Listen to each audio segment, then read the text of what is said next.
What's going on, people? We are Tottenham TV, and we have an action-packed stream for you guys today. Obviously, we're going to be looking back at the Bayern game yesterday. Probably the less said about that, the better, to be honest. In reality, we're going to be doing an overlook of the squad as well. So yeah, look, it's been a fast start back to Sim's arrival back in the UK. And take me back. Take me back to Korea. Honestly, things were going so well out there. And I've come back to this shit show. Everything's on fire. Everyone's ready to protest again. Everyone's ready to get the pitchforks out. It's all going down. Can we just live in that like 24-hour loop when we got the Here We Go for Kudus and Gibbs? Yeah, just continuously just be there, because that was bliss. That was what I think we just felt 24 hours of what a big club felt like. Literally. I think, and since then, it's all gone to shit. Yeah. Bloody Marinakis. He literally ruined everything. Literally. Anyway, since then, we've got a Tottenham update to get through first, and let's get into it. And we're going to start off with Frank confirming some injury news yesterday after the game. And he said he's not worried about Destiny Udogi's injury, and Tottenham will have to see whether he's fit for the start of the season in the next few days. Like, how are you not worried? Like, you don't even know the state of the player. You don't know if he's going to make the start of the season. Ain't worried. Not worried. He's fine. It's like when Aaron said, it's just a knock. Yeah, it's just a knock. I really hope it's not like that. I know. He says that Solanke said he should be available quite soon and hoping to make the start of the season. However, he did say he was hoping to make Newcastle. He was hoping to make Bayern. Yeah. And now we're, 5 days away from the Super Cup. We need him. Yeah, I don't think he's going to play the Super Cup. Oh, I don't think he's going to start anyway. I think Rishi starts the Super Cup. Anyway, that's for another time. Udogi, man, that injury is not good news for us, because I thought he was flying in pre-season before he got that injury. I thought he had a brilliant end to last season. I think he was in great form. He was really finding that form.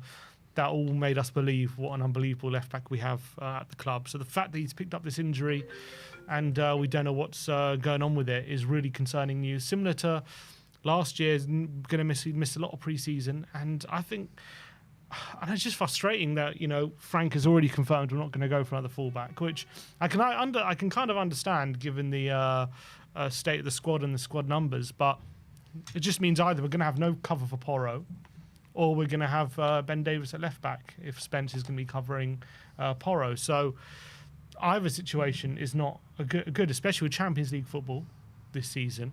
And as well, the squad numbers as well. I don't know how we make it work if, because we can't leave Ben Davies out. He's backup left back, right?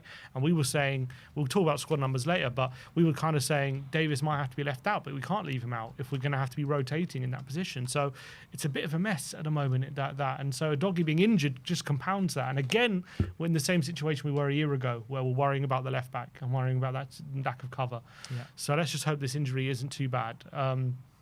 Solanke, the guy who didn't get a single injury at Bournemouth comes to Tottenham, was out for 3 months with a tweaked knee in training, and now has been out for a few weeks in pre-season. Hope he gets back as soon as possible, because we're going to need him, because we know Richarlison's injury prone. No sign of him leaving at the moment, but we know he's one who can't be relied upon. So we need Solanke, and it's a shame we haven't been able to see how he would do in the Frank system yet, because he just hasn't been available. So worrying stuff, to be honest, compounded by all the other problems we have. Yeah, and one of those other problems is Kulusevski, and Frank confirmed he's out for a long time. So whatever a long time means, we don't know, which you do assume it's going to be probably November at the very earliest. Yeah, I mean, that's why I wasn't getting excited by that report yesterday, because he never said he was going to be back in a month. He said he's going to miss the first month, which tells me, is that going to be longer? Seems like it is. I was reading a report on Twitter from this injury expert guy, and he's good old Twitter injury expert. Yeah, he's good. He's good though. He doesn't he's a doctor. Dr. Raj? No, not Raj, but he was another guy. He's one of these guys who he's a doctor who looks at the pictures and the images and predicts how long they're going to be out for, and he's actually pretty accurate. He was saying with the injury Decky has, the injury recovery is about 5 to 8 months. But after recovery, to get back to your best, it takes a long time to get back match fit after you've recovered. And he said he wouldn't be surprised if he's not match fit till December. Wow. So, yeah, I mean, considering Maddison just done his ACL, And as well, Decky, did he just come back from injury when he did his injury? When he did his knee last? He was last back for season? a few weeks, but then he came back. Yeah, Yeah, it was his first start. I remember, wasn't it? Just before the Europa League game. So we just can't catch a break with these players, and two vital players being Over the out. years, it always seems to be like in the same position. We always get a double blow, don't we? And Yeah. it's so frustrating. And that just, compounds the fact why we need a number 10 so desperately at this moment in time. Because at this moment, you're pretty much talking about Bergvall's are pretty much our first choice 10, or Pape Sarr. Like, Yeah. we're just it's just unbelievable. But look, that's the injury situation. Let's move on and talk about a few confirmed deals. First up is Yang Min Hyuk, who has joined championship side Portsmouth on loan for the season. So look, we wish him the best. He went to QPR last season, back in the championship this year with Pompey. So let's hope he can do well there. Yeah, I kind of feel it's a bit of a shame he's not going back to QPR, because apparently they did like him there, and apparently as well, because he was in London, he was actually able to train sometimes on his days off at the Tottenham training ground. So that obviously would have been a benefit to him to keep those surroundings. So it's a shame that didn't happen again. But who went to Portsmouth recently? Was it Scarlett? So we had a couple. We had him go there recently. Let's just hope he has a good loan spell and plays more regularly and starts adjusting to life in England. I think it was a good loan spell at QPR, but it was a difficult one. I think, fairly mixed and struggled to get consistent starts. So let's just hope. I think in pre-season, he had this little cameo against Luton. He looked bright.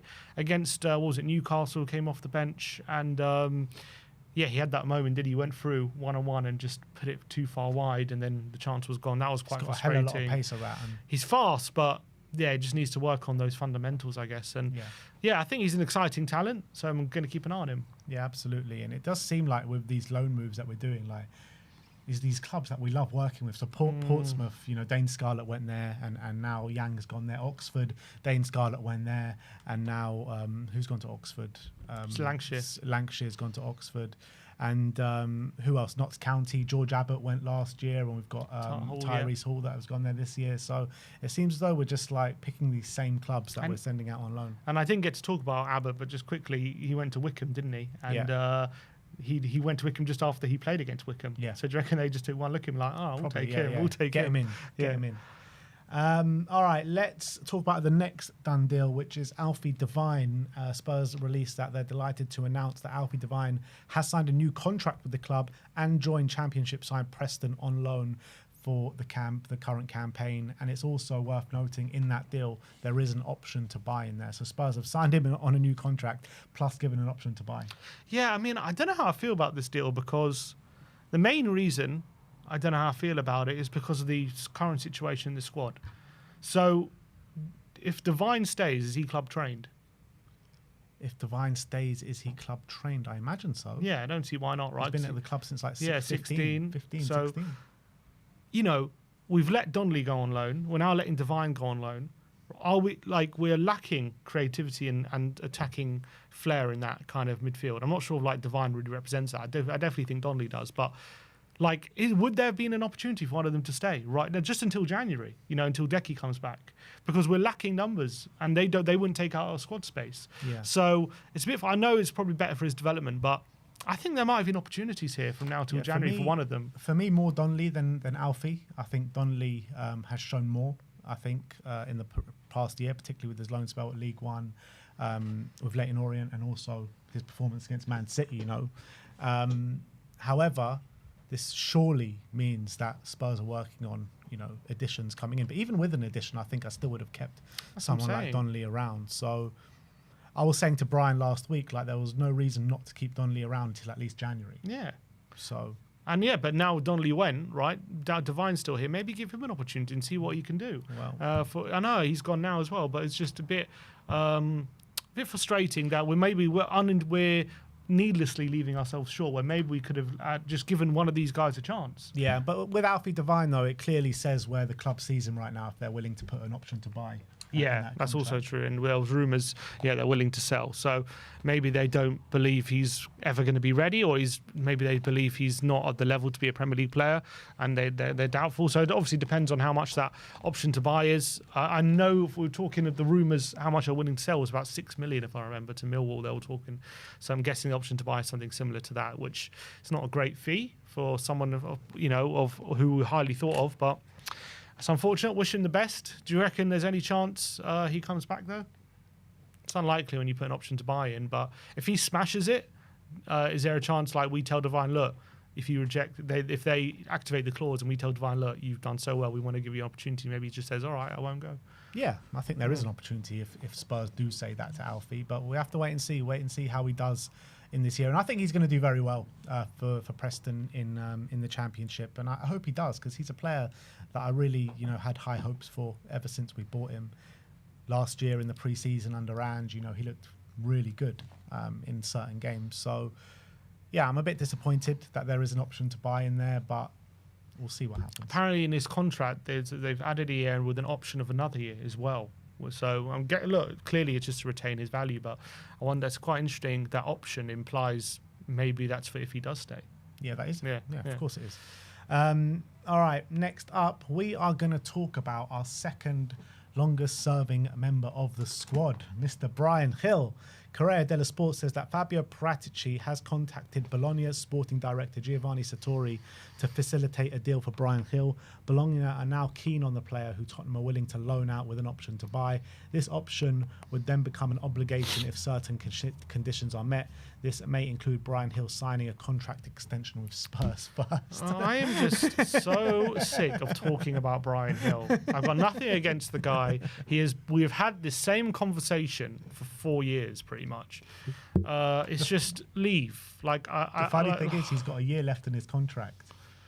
But I guess if we do this with an obligation, it's similar to the Højbjerg deal. I hope it's an obligation. Every time he seems to get a deal. It doesn't matter if it's an obligation or not, because if we send him out on a straight loan, his contract's done at the end of the year. I know, but if you put an obligation on with Højbjerg, yeah. you get money.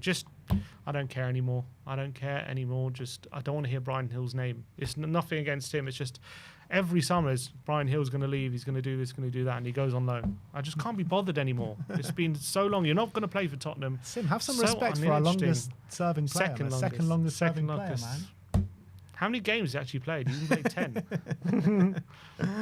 That's the Bryan Gil situation. Now we come into potential incomings, and we're going to talk about Nicolas Jackson of Chelsea. Sam Wallace of The Telegraph says that Tottenham will compete with Newcastle to sign Nicolas Jackson if Richarlison is to leave. Fabrizio Romano says that Jackson is a target for Spurs if Richarlison leaves. Chelsea will start the valuation at £80 million.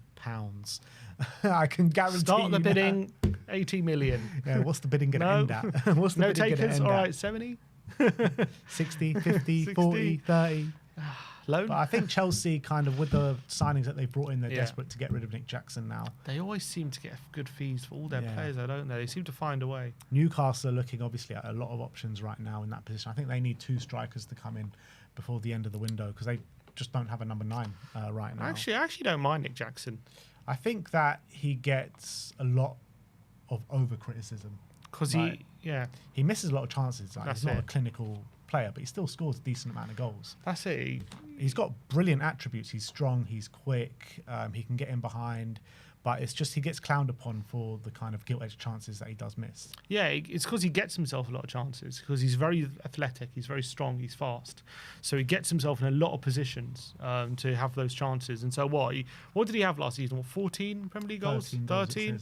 So, it's not terrible. 13 goals and 5 assists for a 24-year-old striker is not horrific. I mean, it's not amazing, but and obviously he misses a lot of chances. But I think there is a lot of potential there. I guess maybe he's got a case of the Darwin Núñez's in a way, but maybe he just gets more goals than Darwin does. But I think the season before, maybe he got similar, like 14 goals. So the guy does score, and he scores fairly regularly, and he's a hard worker, a good presser. And he's one, even you watch him against some of the better teams, he's a handful. He always seems to cause trouble and get himself in positions to score. He's definitely not like Solanke. He's like the anti-Solanke in terms of like, Solanke can go 10 games without a shot on goal, whereas Jackson's always going to be like involved, always going to be getting shots and stuff. But I guess Solanke doesn't have the kind of miss catalogue that Jackson has. I'll tell you what, yeah, if this was like a couple of years ago and he's had these kind of seasons for Chelsea at like the age of 22, I would have taken him. But at 24, I know he's still got some development to do, and you reach your prime realistically at like 26, 27 and beyond. But still, like, I don't know, man. I think Nicolas he's an upgrade on Richarlison, isn't You he? think he's an upgrade on Richarlison? I Maybe think just because so. he stays fit. I think physically, I think he's quicker, he's stronger. He is from that aspect. But crazy to think about it, I actually think Richarlison's probably got a better goals to minutes ratio than him. Yeah, probably. Also, I don't know about what's going on with Rishi. We're a lot beginning of the summer. We're all like, yeah, he's, we're happy to sell, and he's, maybe he's going, but there doesn't seem any indication at the moment. I know, but there's no indication about anything right now. Yeah, I know, but anything. yeah, true. I don't know. Maybe it's one that will come out of the blue. It's I very think it possible. will, and I think most of the stuff with Spurs this summer has come out of the blue. I think Frank likes him. He might like him, but there's just no guarantee to keep him fit, and that's the problem. I think he's staying. I've got a feeling he's staying. I think Frank likes Bissouma as well. Doesn't mean Bissouma's going to be staying. No, but he's got 1 year left.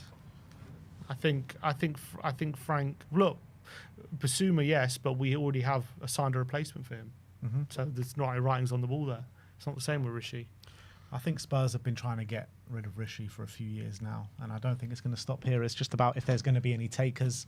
I just don't think Spurs, whether Frank likes him or not, I just don't think Spurs in themselves trust him to stay fit.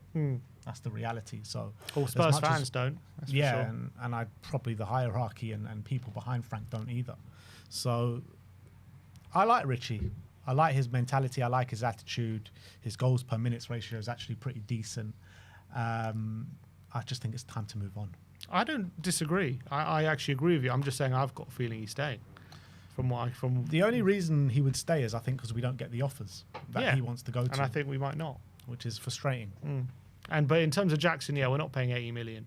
Maybe look, if we get say 25, 30 for Rishi, and we're happy to take it, and he's happy to go to that club, then I wouldn't mind getting Jackson, but it's going to have to be like 45 at the to maybe 50 the very max. I can't see more than that. 55 for someone like Jackson would be ridiculous. Yeah, I agree with that.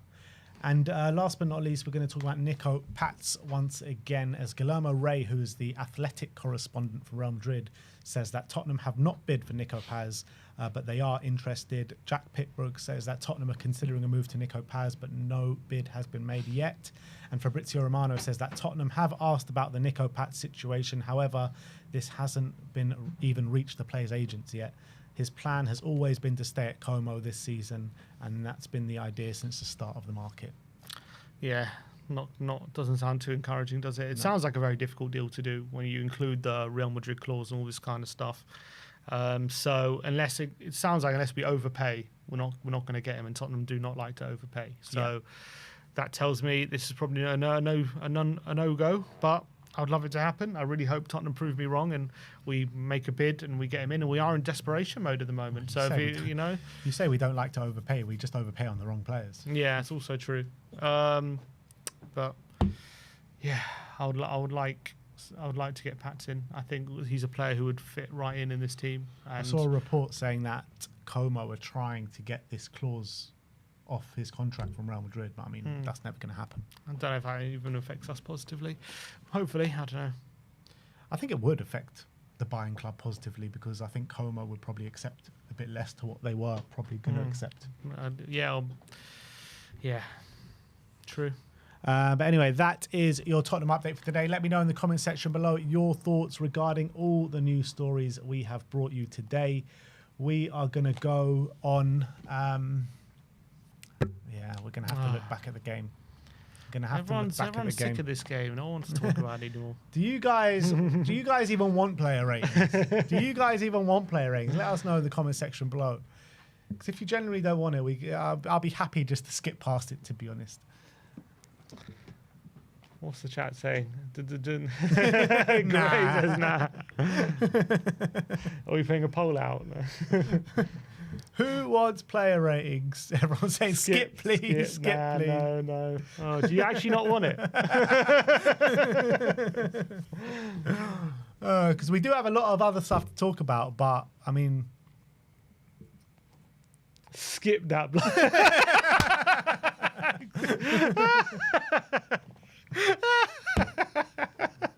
X in the chat. He's not having any of it. He's not having any of it. Nah, we got to do it, surely. We got to do it. We got to hold these players accountable, man. You know, right? Let's get into it. All right, Vicario first. Obviously, we lost 4-0 to Bayern Munich. Vicario, Sim gives him a 6. I gave him a 7. I think the goals that we conceded, I don't think he could have got to any of them, to be honest. They were wonder strikes for the most part. And I think he actually made some really decent saves to keep the score. I was about to say respectable, but it wasn't respectable whatsoever. Yeah, I mean, he made a couple of good saves. Not really much to talk about. The goals couldn't really stop. And that's it. Like, a couple of good saves. I actually think they didn't have that many shots on target. Most of them actually went in. But he made some decent saves throughout the day. He I made mean, some I nice thought he ones. was probably our best player. He made, look, I don't think he made any saves. There was one from Kane, low down. That was the only one, and maybe you don't expect him to make. True.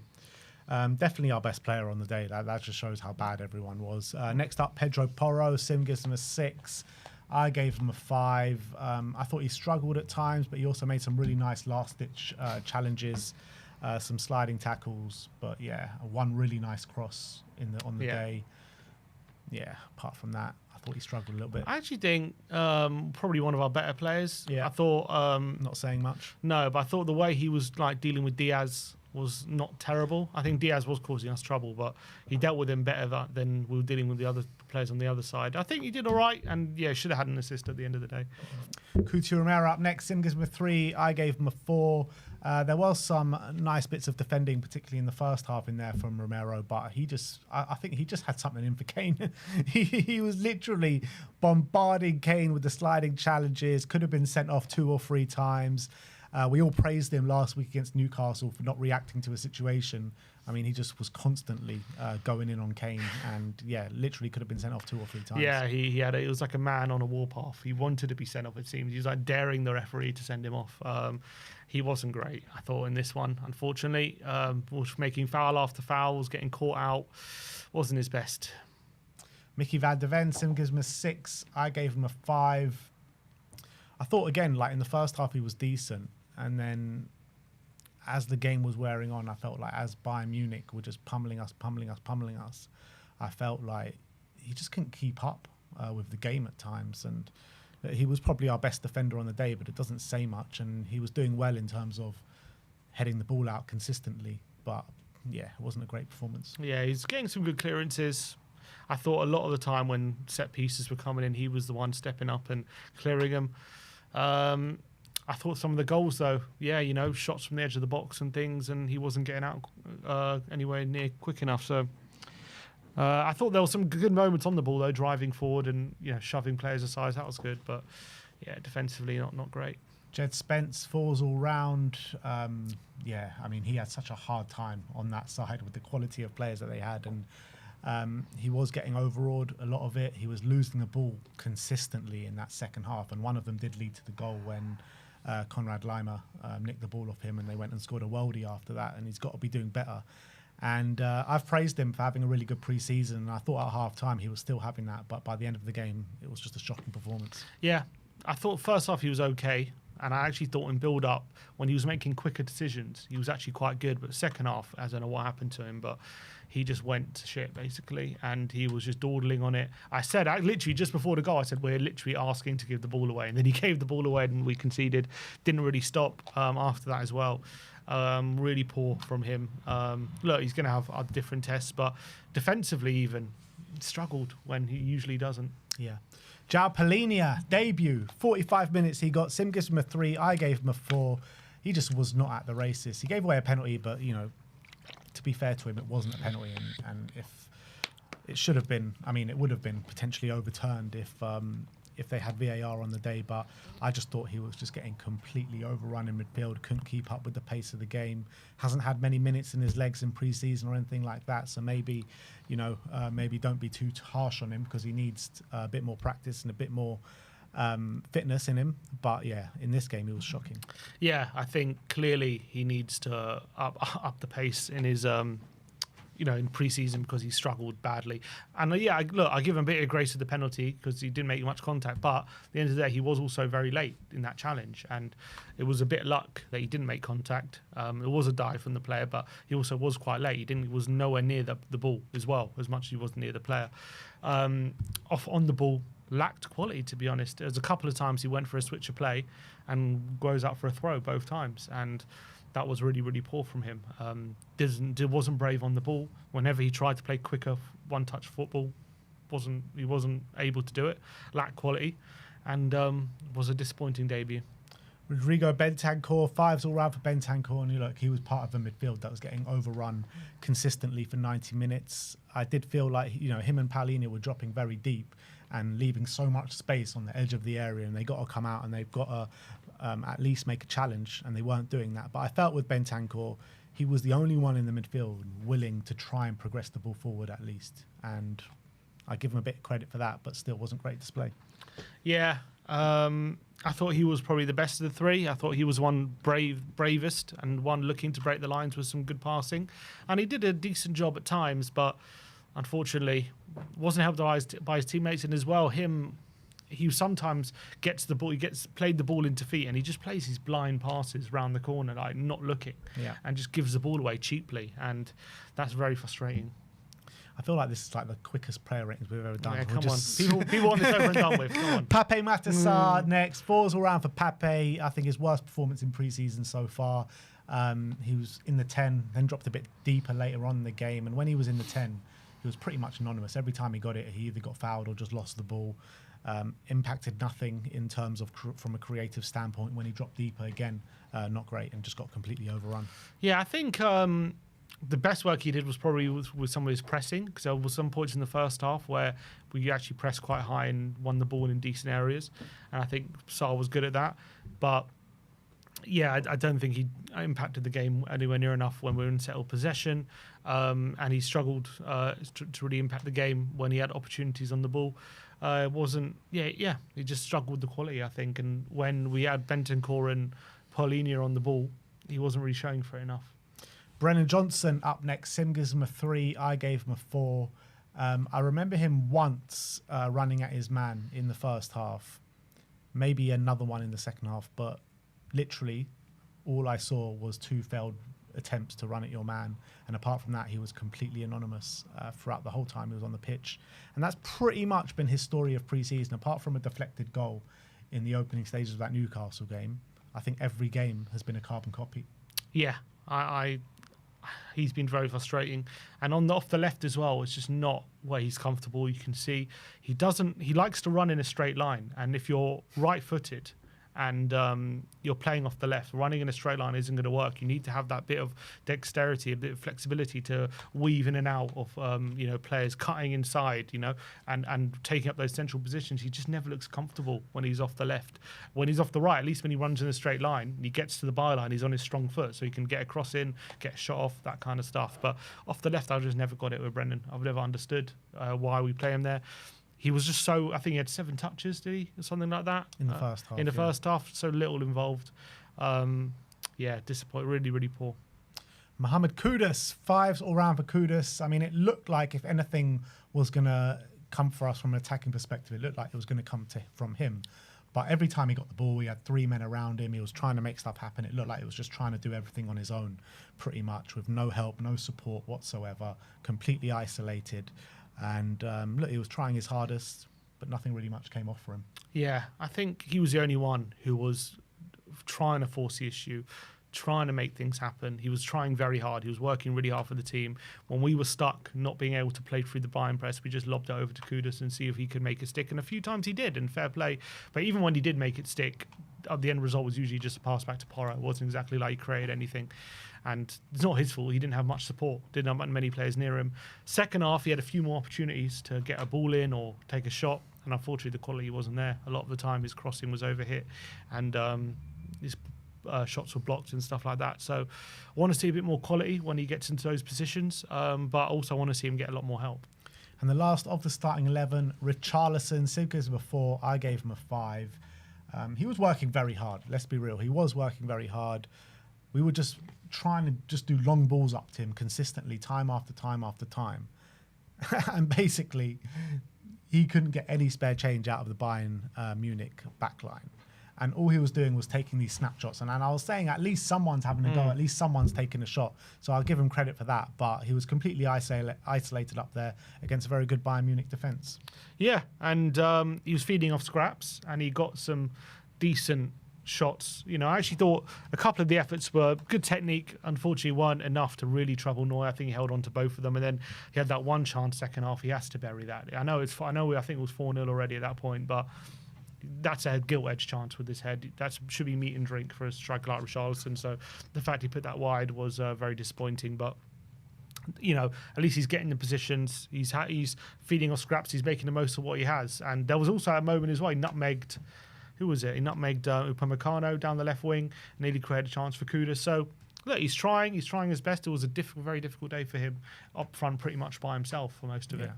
I felt like out of the front three, like he probably had the most success of potentially hurting Bayern Munich, you know what I mean? Let's move on to the subs. Bergvall came on at half time for Paulini, moved into the number 10. Fives all round for Bergvall. Unfortunately, couldn't create jack, to be honest. He put himself about a little bit in the midfield. It gave us a bit more energy in there, but yeah, still couldn't create much. Yeah, a couple of good ball carrying moments, but other than that, struggled to really impact the game. He says he wants to be the solution in the number 10, but unfortunately he didn't really show he was up to it in this game. Ben Davis up next. Sim gives him a 5. I gave him a 4. I thought he struggled badly at left back. I thought, you know, the players that he was coming up against, clear quality gap. And even when the kids came on, I thought, you know, Davis struggled to handle the intensity. Yeah, wasn't that impressed with him at left back, to be honest. Came on, was supposed to shore things up, got forward as well. But, you know, I hate the sight of passing the ball out wide to Davis and he's like trying to take someone on. I'm like, are we still doing this? Like, we just know he's not going to be able to get anywhere beyond a player, and he hasn't been able to for 10 years. So that was quite frustrating. Defensively, I mean, I didn't have that much of an issue, but I don't think he did anything great either.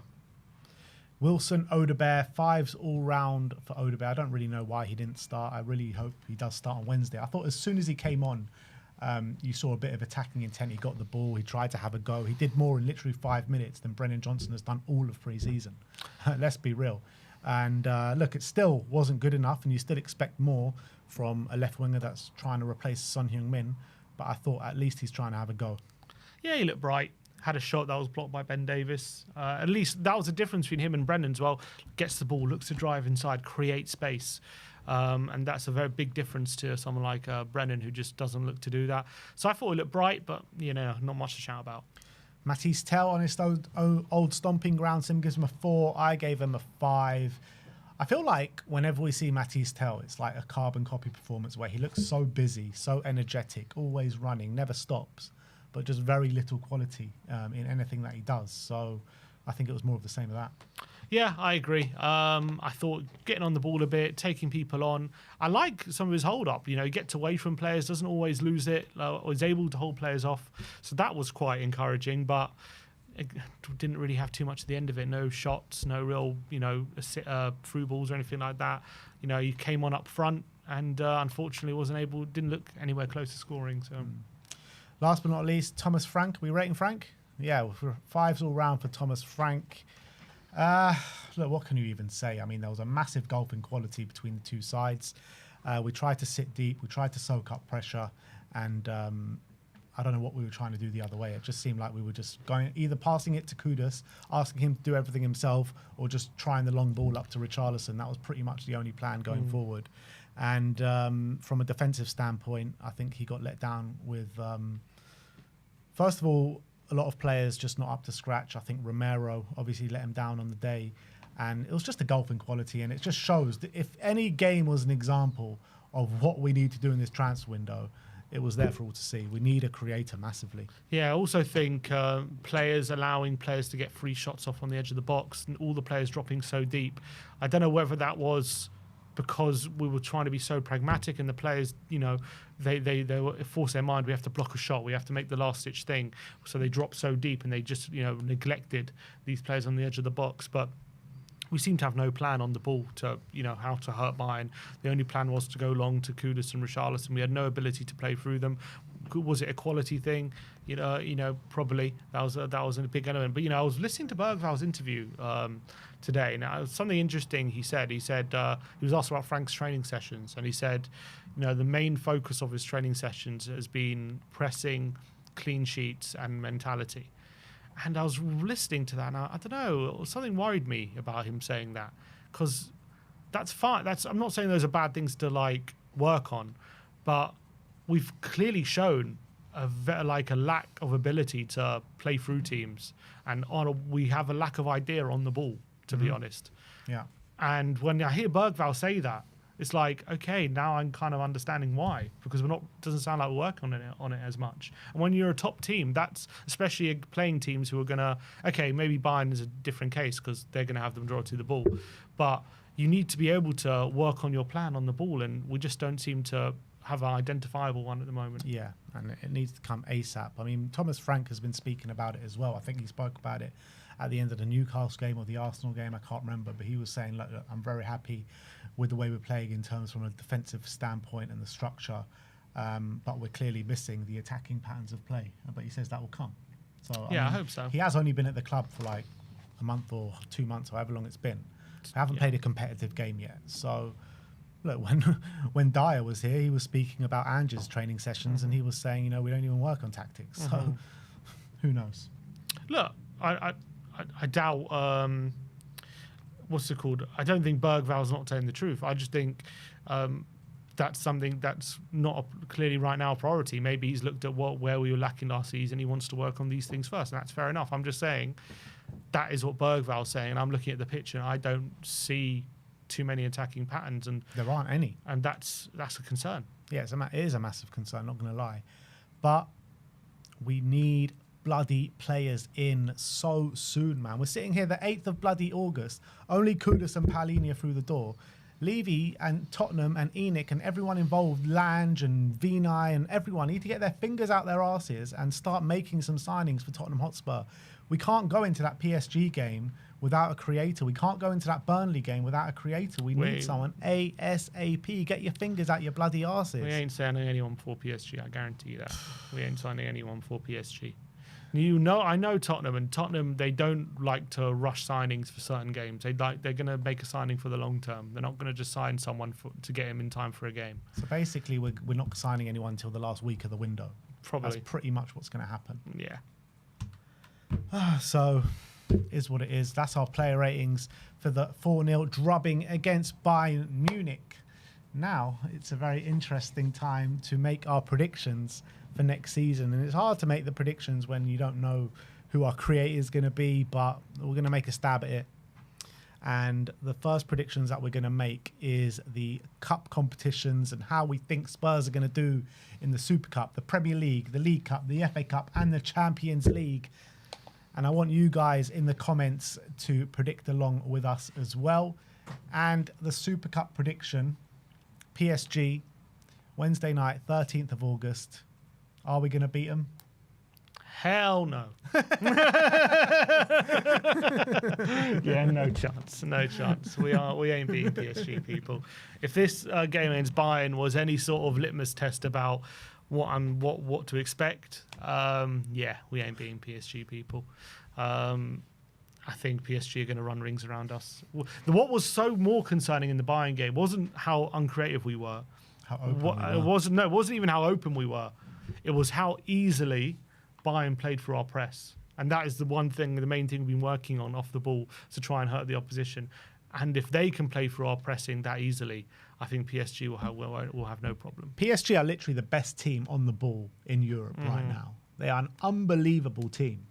And I just can't see, with the way that we played on Wednesday night, with pretty much our strongest 11 out there, which, you can argue the left wing all you want, and that's fair enough. But apart from that, it was pretty much our strongest 11 out on the pitch that we've got available. So if we go with that sort of team and we have that sort of application, it could be double figures. That's how bad it could be. Premier League. This is our Premier League prediction. Sim has gone for 7th. Sim's gone for a Conference League special. and I've gone for 6th. Maybe Europa League if certain things go away, right? But yeah, I think this is just obviously at the current time of recording with where we are with the squad. I do think that 5th place is up for grabs, 100%. I do think we get our act together. That 5th place is gettable because but with United moving the way they are at the moment, and they've got no European football, so they've got 1 game a week. That's going to really play into their hands. Villa have now just signed, starting to get some signings in through the door. Newcastle in a bit of disarray. But I'm looking at that situation, and I think, look, I do think there'll improvement. I'm hoping we get some signings. But, look, when we signed Gibbs White and Kudus in down, I was thinking, okay, we can really make a push for that 5th. But it's all fallen apart. Madison's now gone down as well. So we're not going to be having him for the rest of the season. So that's a massive, massive blow. I think, at the moment, I'm thinking 7th. Yeah, I went 6th because, again, like you, I do think that 5th place is up for grabs. I do think Man United are making themselves favourites for that 5th now with the signings that they've made, with the potential signings that they're looking at. However, Spurs are just not looking like they're anywhere close to ready to the season. However, Newcastle don't look anywhere close ready to the season. I don't think Villa do either, to be honest. So it's hard to see who is going to take that 6th, 7th and 8th spot. So I think Spurs will be in and around there. And I'm just banking on the fact that Spurs get a few signings, probably more delusion than anything else. But I'm banking on the fact that Spurs get some top signings in from now until the end of the window. We get a creator that can make an impact straight from the off. And I do think it's anyone's spot there for the taking. I do feel like Man United will probably finish 5th with what they're doing right now. So I think 6th, 7th, 8th is going to be Spurs, Newcastle, Villa. And I'm banking on the fact that we're going to finish the top out of those 3. So I'm going for 6th. League Cup. Sim is going for Spurs to get knocked out in the quarterfinals of the Carabao. And I've gone for us to lift a trophy. You've said winners in the League Cup, I think. We've won it 3 years in a row, according to Ben in his predictions, I think. For me, I just think I think first half of the season we're not going to be ready to win a cup like that, in my opinion. So I think maybe quarterfinals, maybe a kind draw up until then, but I think a better team will beat us. But yeah, I've got more hope for the later cups, but I think League Cup's going to come too soon for us. Carabao's got our name on it this year, guys. It's got our names. We're going to Wembley in February, March. We're going to take home the trophy. This is what we do now, Europa League, the Herbology Trophy, whatever it's called, and now the Carabao Cup. Spurs are going to bring it home. And 6th and winners of the Carabao, I'll take that right now. FA Cup, what are we thinking? Sim's going for runners-up in the FA Cup. I'm going for a 5th round exit. So I'm going to go for like a hard draw, like an early hard draw, I reckon, and we'll just get beat. I think if we can get through a couple of the early rounds, maybe a couple of Tamworths, I think we'll probably be out of the Champions League come, March time. No spoilers. But I think at that point, we'll only have the FA Cup and, the league to focus on. And I think Frank will be getting his act together. Maybe a signing or 2 in January. We'll have to wait and see. And I think by then... signings in the bloody summer first. Yeah, I know, but I think by then we might be a much better, more equipped outfit, and I think we're going to go far in this FA Cup. I can see us getting to the final, but I think one of Liverpool, Chelsea, or City probably beat us in the final. I feel like as well, with the League Cup, it could revert a little bit to teams playing weakened side in the League Cup. I know you see teams in previous years going quite strong for it, like Man City, but I feel like with the increased amount of football, with more games in European competition, I just feel like the bigger teams might take their foot off the gas a little bit in the League Cup. A bit like us. Well, we might.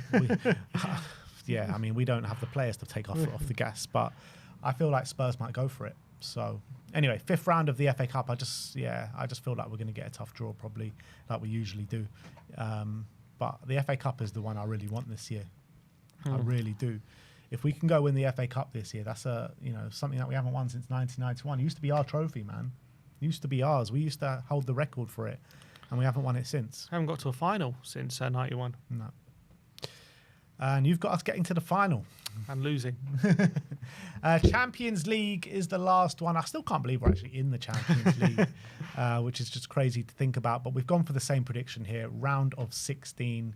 Yeah, I mean, I can see us getting out the groups because, I mean, it's probably harder to miss out than actually to get through. You've got to finish in, the top 24 or something? Top 24 to get, obviously, 1 to 8 automatic to the round of 16. And then from 9 to 24, you get into a playoff. Yeah.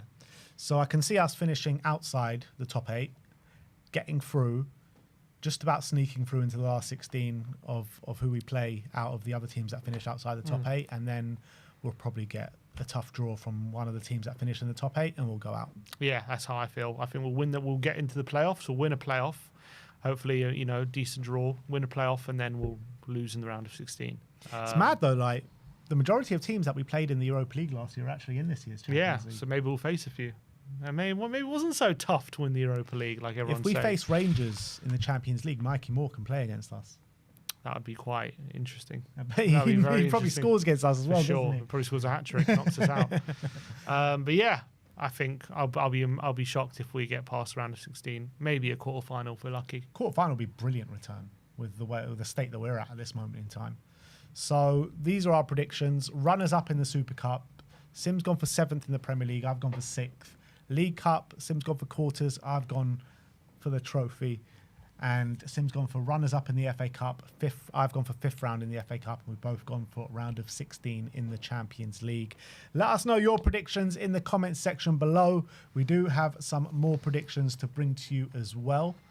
And the next one is player predictions for the coming season. Who have we gone for player of the season? So who won it last year? So was it Mickey? Officially, it was Bergvall, wasn't it? Bergvall. We both went for, we predicted Romero. Yeah. And Bergvall won it. Yeah. So Bergvall last year. This year, we've both gone for the same player, and it is Pedro Porro. I think he's been a shining light in pre-season so far. I think he's just getting better and better. I think his defensive work is getting better. His output is obviously always there. One of the only players in our squad that can cross a ball consistently. And I think he's just going to have a major impact for us this season. So, Pedro. I think he could have, hopefully, a Trent-like season. Gets those goal contributions even more than he's getting. He gets averages 10 at the moment a season. I think he can get even more. I think set pieces is going to be so big for us this year. And I think Porro is going to be absolutely central to that.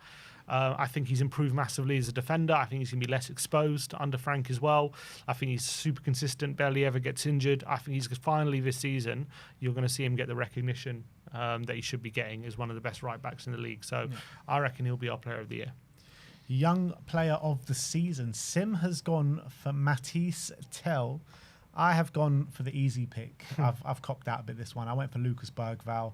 I think we all know the quality that he has. Another year of major development last year behind his belt, or a year of major development behind his belt. And I think this year he's going to keep getting better and better and better. And he'll be another important player for us this season. So I can't see any of the young players outperforming Bergvall this season. Yeah, I've just gone for Tell. I think we're going to see a better Tell this season. I think we're going to see a more confident Tell. I think we're going to see Frank getting the best out of him. And I think he's going to start scoring goals for us. And I wouldn't be surprised, if he gets at least 10 Premier League goals, hopefully in all competitions between 10 and 15, start scoring in the Champions League, whether off the left or, Frank finds the best way to use him. I think the guy's got so much quality. I think he's just ready to... we're going to see a better Tell. I really do. I'm so confident of that. I'm a big fan of his talent.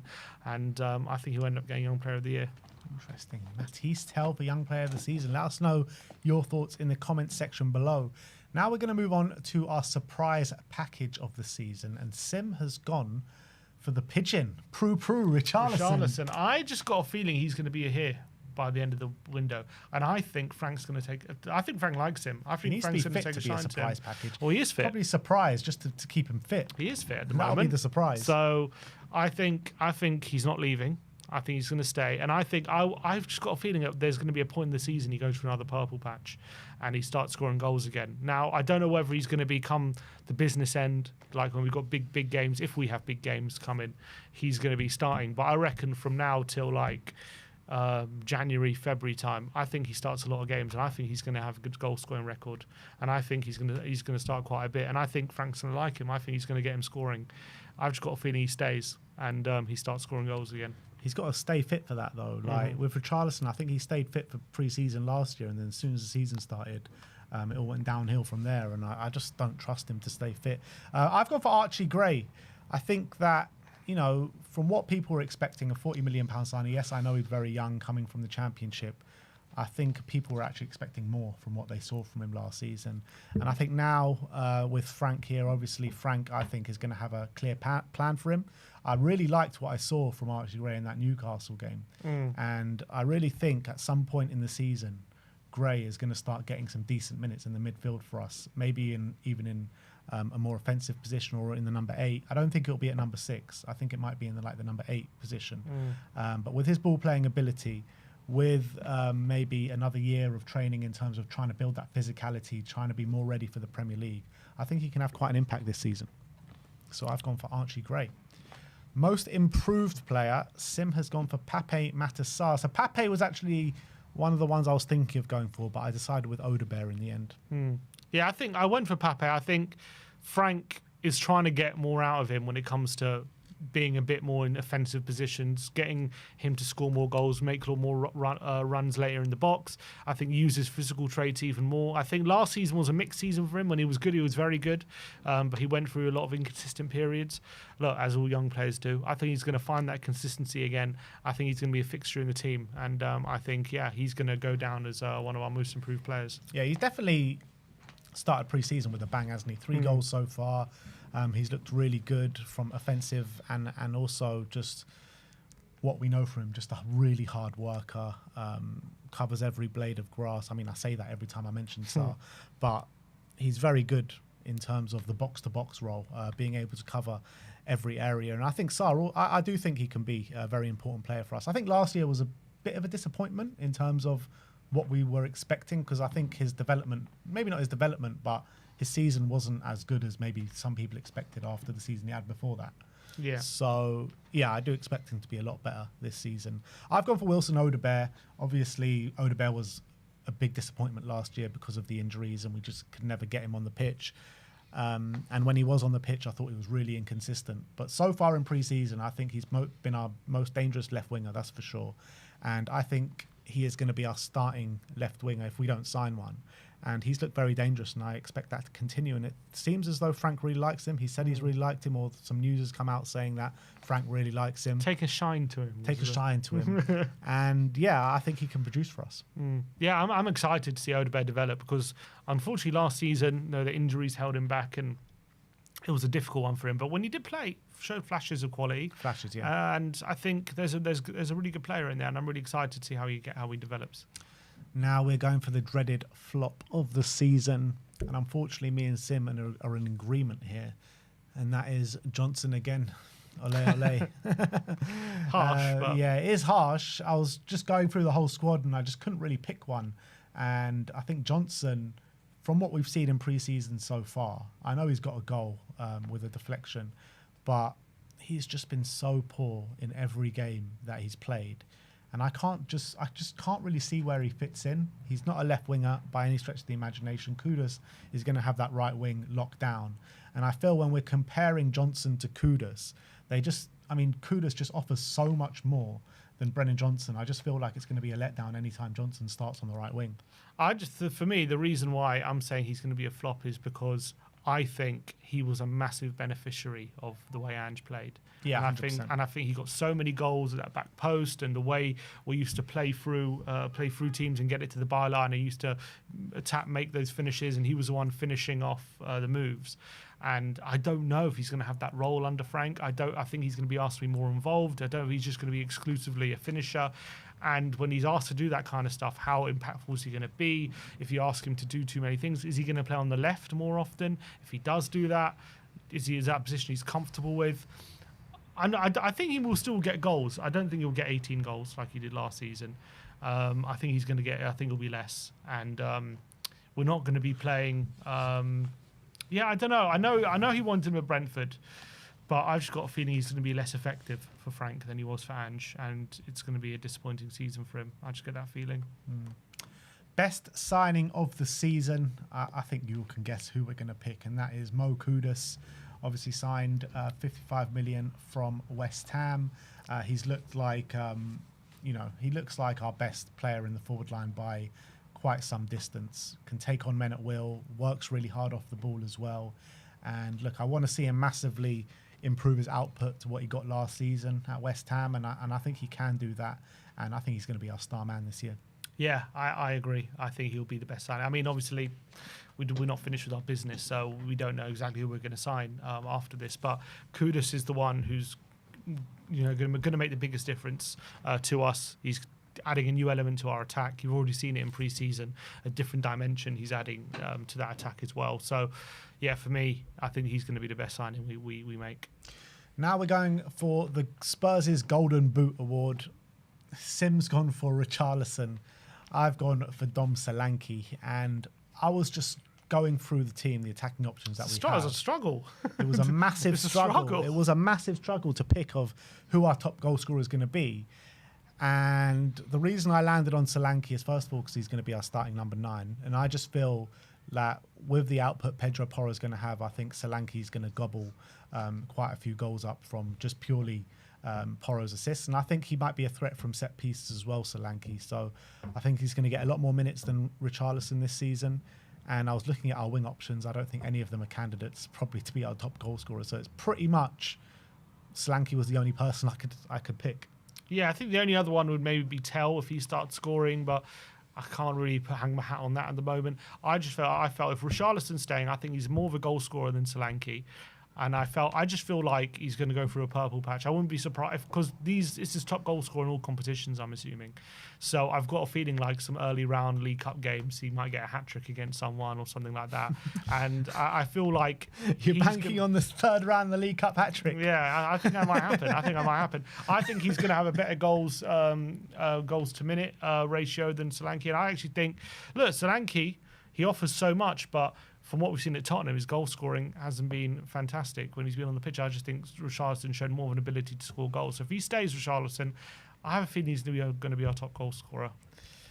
And last but not least, top assister, and it's I think you can all guess as well who we've gone for that, and that's Pedro Porro. Unbelievable quality in that right foot of his. He'll be on set pieces, which I think we'll get quite a few goals from this season. I guess Kudus will be on set pieces as well, but I think Porro, just with the ability with those balls from deep over the top, crossing as well, I think he's the only real candidate. Yeah, I agree. As we say, set pieces is going to be massive. I think his ability to whip in across and put it on a plate for a striker, I think is second to none, really, in the Premier League at the moment. So for me, Pedro Porro is going to be our top assister this season, especially at the moment we don't have another number 10. If we sign one, maybe my opinion will change. But right now, Porro. Maybe we should play Porro in the 10. Maybe we should do that. I think that might be a solution. Be a lot better than what we've got, that's for sure. So yeah, I'm going for Porro. All right, well, those are player predictions going into the 25-26 season. So player of the season, we've both gone for Pedro Porro. Young player of the season, Sim's gone for Tell, I've gone for Bergvall. Surprise package, Sim's gone for Richarlison, I've gone for Gray. Most improved, Sim's gone for Sarr, I've gone for Odebear. Flop, we've both gone for Brennan. Best signing, we've both gone for Kudus. Top scorer, Sim's gone for Richie, I've gone for Solanke, and top assister, we've both gone for Pedro Porro. Sim's put in a lot of faith into Richarlison this season. Come on, Richie. Prue. Richie season. It's Richie season. Let us know your thoughts and your predictions in the comments section below, but those are our predictions going in to the brand new season. We do have a super chat here, or a members chat, should I say, from Mr. Danny Kiriakou, and he's been a member for 53 months, and he says Jackson over Solanke and Richarlison. That's how poor our strikers are. Sadly, Jackson is better than Solanke and less injury prone. That's how bad ours are. Yeah. Do you agree with that? Jackson is better than Solanke. I mean, you could argue he had a better year last year, but I think Solanke has... Well, I think Jackson has a lot to his game, to be honest. I think Solanke's got more upper body strength. I actually think Jackson's more of a handful. I think if you're a defender, you're more worried about Jackson than you are Solanke, to be honest. I think in front of goal, I would probably back Solanke in front of goal more than Jackson, but I would also back Jackson to get more chances than Solanke. So you're probably backing Jackson's more likely to score in a game, any given game, but Solanke's more likely to put away a chance than Jackson. It's a difficult one. I think. Yeah, I don't know. I might pick Jackson. I don't know. It's a tough one. That is such a sad state of affairs when we're saying Chelsea's third choice number 9 is better than our first choice number 9. That's where we are. We signed Richarlison and Solanke for 60 million each. Yep. And you're saying you won't even spend 60 on Jackson? Yeah, we overpaid for both. I think 50 each probably would have been fair at the time. That is frustrating, man. Really frustrating. Another members chat here from Victor Mathiasson, 46 months. Kudos getting robbed in the ratings. Thought he battled well out there. Him lacking is down to getting no support, to be fair. Great stream as always. Big up to you, Victor. And look, him getting no support contributed in his performance. That's just the reality.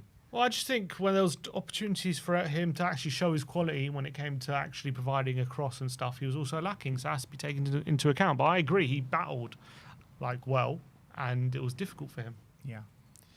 All right, so now we're going to be looking at the state of the current squad going into the new season. So we are 5 days away at time of recording away from the PSG game.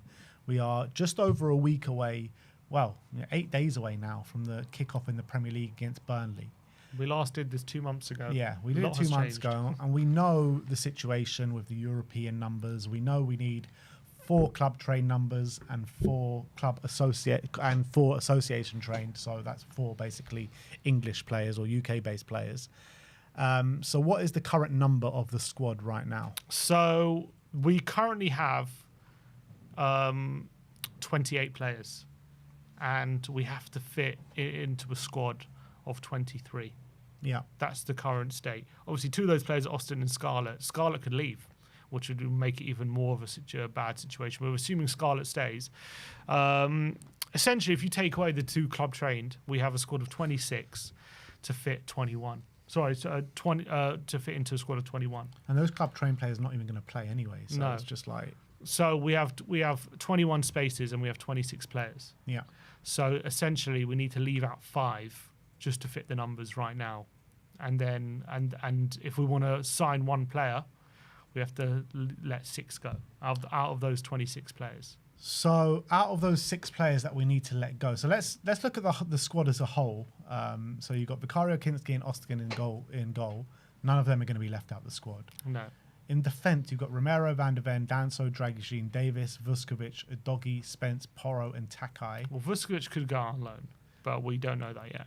Yeah, which is more than likely. I mean, the noise right now seems like he probably will. Well, if you're judging by that Ali Gold article, and he's put out a list of everyone who's available for loan, they've pretty much all gone out on loan. So if that's a judgment, he is probably going to go on loan. Yeah. So Vuskovic 1. Yeah. One of Takai or Dragicin, I think, will be out of the team, out the squad. Potentially Dragicin until January, because it'll be one of them though. So I mean, it'll either be Takai or Dragicin. So we can count 2 there. In midfield, Gray, Bentancur, Bissouma, Bergvall, Sarr, Maddison, Decky, Palhinha. So if we say Maddison will be left out. Maddison will be left out. That's 3. Decky could potentially be left out as well. Let's say Bissouma's sold, maybe. Bissouma's sold, so that's 4. Decky could very much be left out. If he's not going to be back till December, I think he will be left out, to be honest. So Decky as well left out. So that's 5. I don't think any other of the midfielders will be left out. No, you can't leave out Palhinha or Sarr, Bergvall, Bentancur, or Gray. But how many? 1, 2... That's 5 so far. Okay. So in the forward line, Johnson, Odebear, Kudus, Tell, Solanke, Richarlison, Scarlett.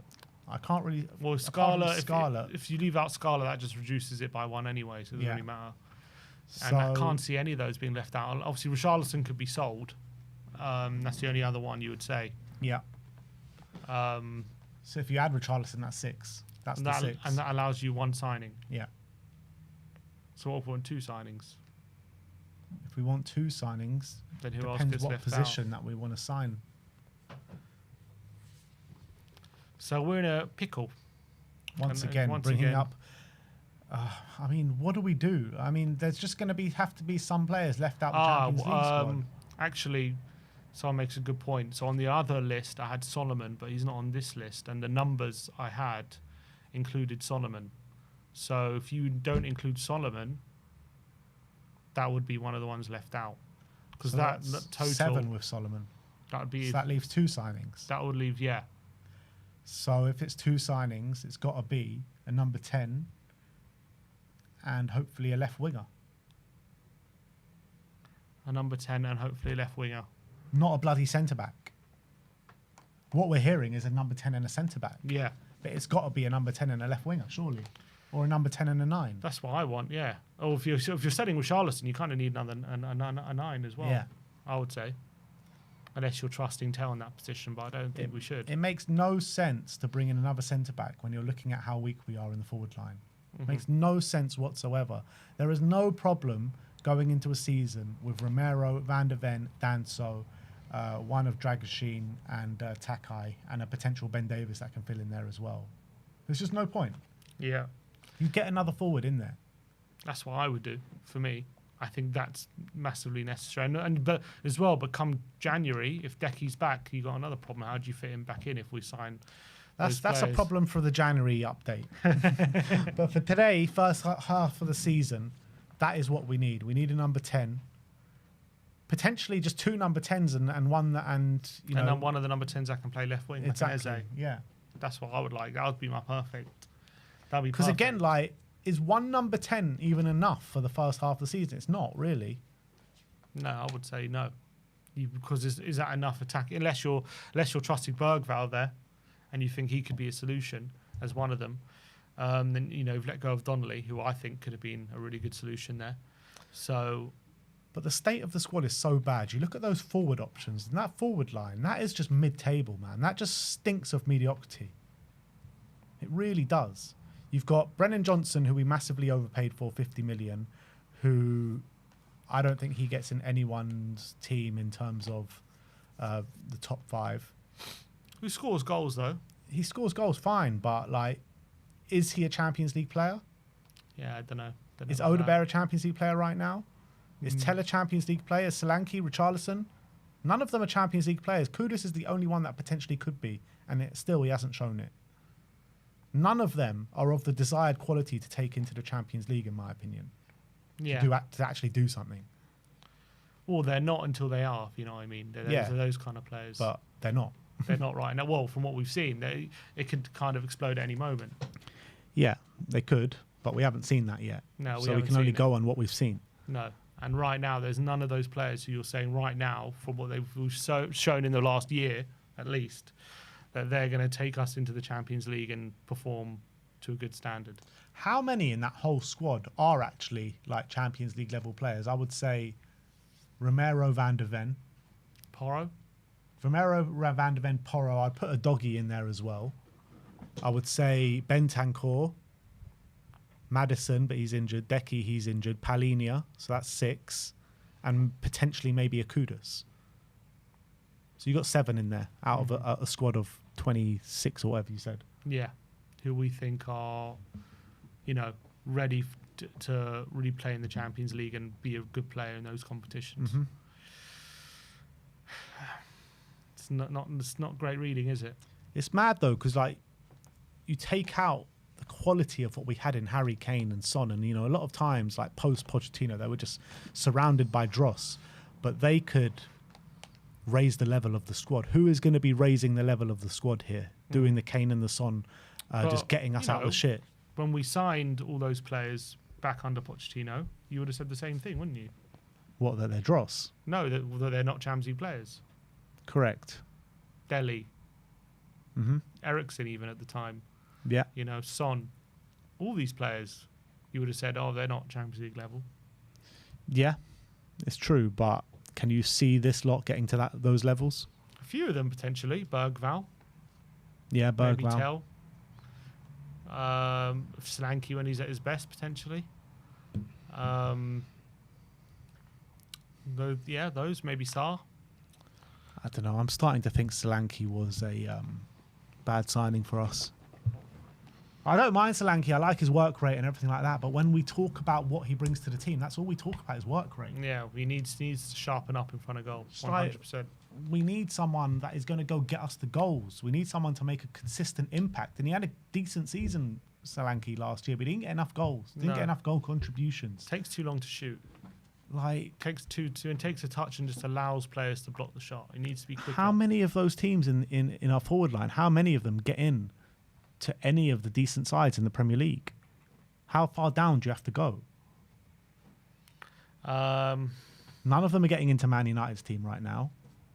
And Man United finished, we've just beat them in the Europa League, and they just finished like 1 or 2 places above us. And none of them get into obviously City, Liverpool, Chelsea, Arsenal as well. None of them get into any of those teams. So I mean, Villa, Ollie Watkins, you probably prefer him. Probably Watkins. After that, I don't know who else would Villa get into our team.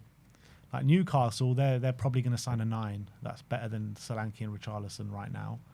They've got Not guaranteed. Well, they probably will. Not guaranteed. Obviously, nothing's guaranteed in this world, but they probably will. I probably will.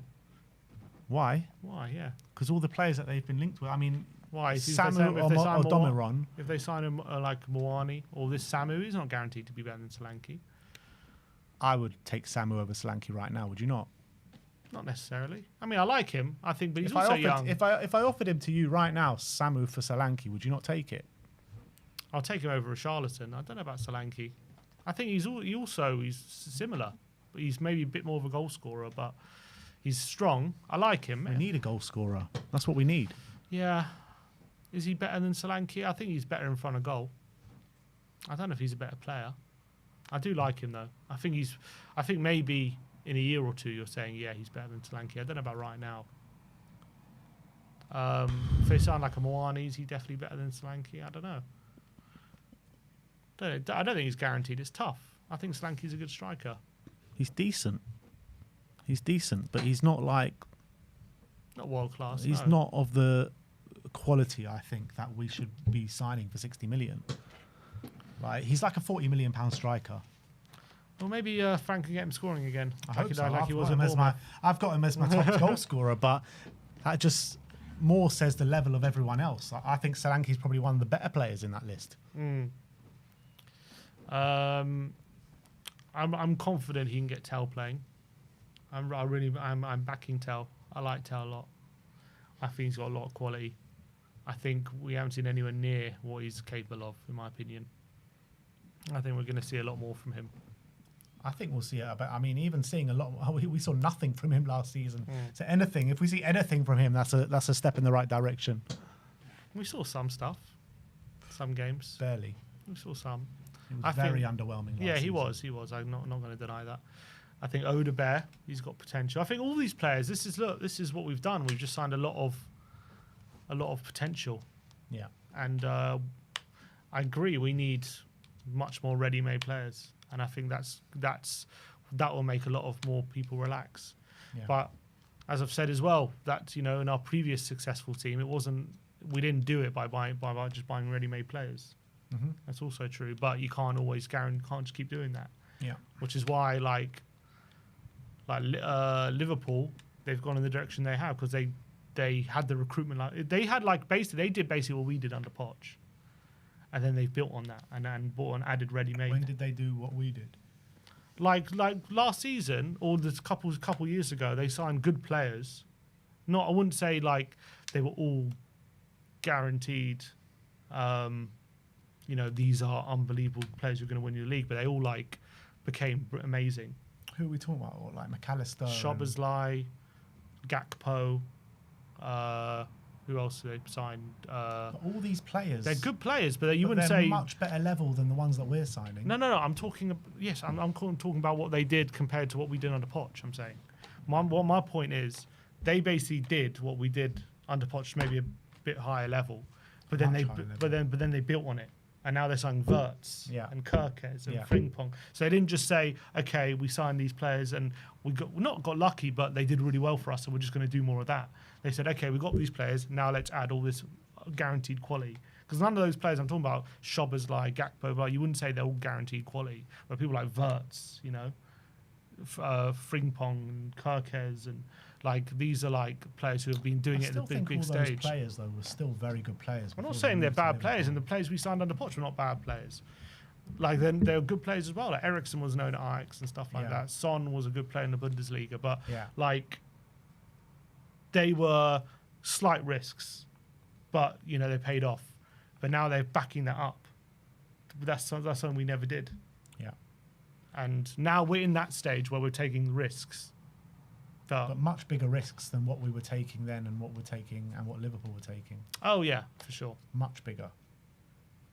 We're signing like 18, 19-year-olds that have had like, what, one season, if that, behind them. For big money. Yeah.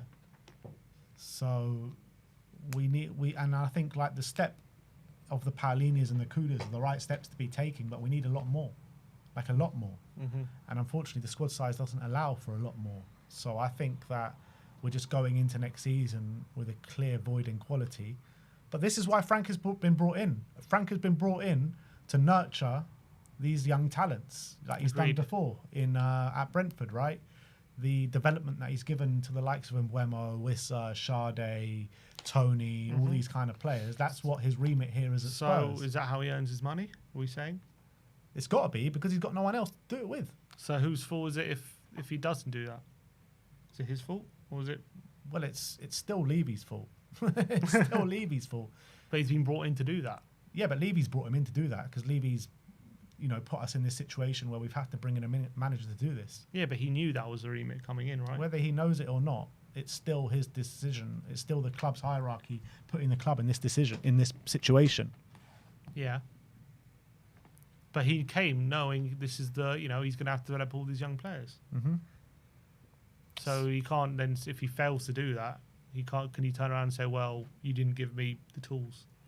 Well, maybe he can't turn around and say it, but us as a fan base can say, well, the manager consistently never gets his tools. So it's just as much of the same every single season, no matter who the manager is.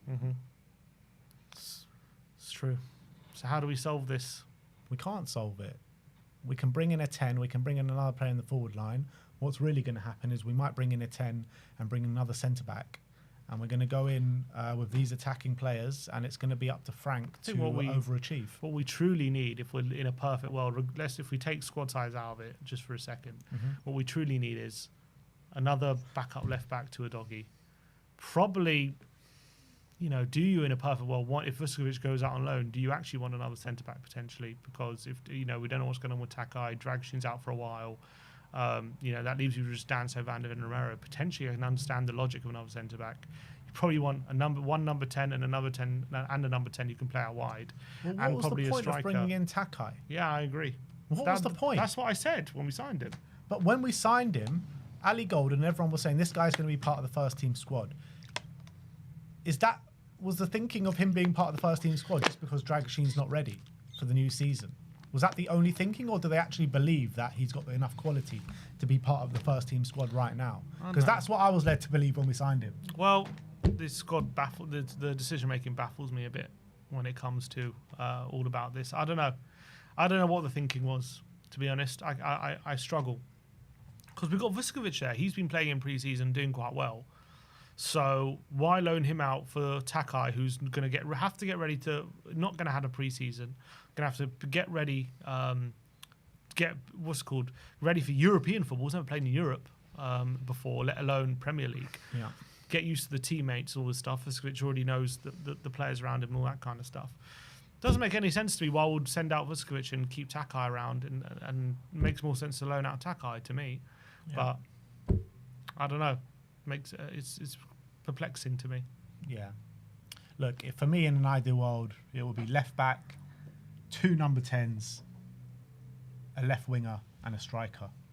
That's what I would want going into the new season. So again, a left back, 2 number 10s, 2 number 10s and a striker, a left winger and a striker. 2 number 10s and a left winger and a striker, or a one that can play both. Let's just say one that can play both.